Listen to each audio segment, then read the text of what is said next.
Deve diventare un orgoglio di tutti i padovani avere il piacere di essere a Padova e stare a Padova. Per cui da giugno, ho già parlato con la signora Coscia, lavoreremo per riportare a settembre-ottobre, a data da definirsi, senza nulla togliere a Montegrotto che ha avuto la cortesia di ospitarla, per far sì che ritorni la Fiera delle Parole. Padova deve tornare ad essere una città viva che pulsa energia, a cominciare dalla cultura. Sergio Giordani annuncia che nelle sue intenzioni, qualora venisse eletto sindaco, c'è la volontà di riportare in città la Fiera delle Parole, il festival che richiamava decine di migliaia di persone a Padova e che invece l'ex sindaco Bitonci aveva cancellato dai programmi cittadini perché considerato troppo di sinistra.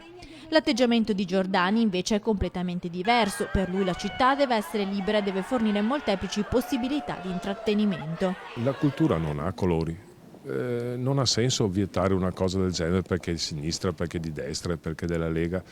Cioè abbiamo tolto 70.000 persone a Padova che portano lavoro ai ristoranti, agli alberghi, rendono Padova vivace, allegra. Queste cose io non le capisco, io sono per fare le cose. Con queste parole il candidato Giordani dimostra la sua volontà di dialogare con tutte le anime della città, senza porre veti o chiudere porte. Tutto questo per il bene dei padovani. Non ci sono veti, il che non vuol dire essere dei buonisti, il che sono due cose diverse. A me interessa parlare con tutti, dialogare con tutti e definire le cose per il bene di Padova. Da più parti del mondo della cultura padovana la candidatura di Giordani è salutata positivamente perché in città è apprezzata e riconosciuta la sua capacità di ascolto.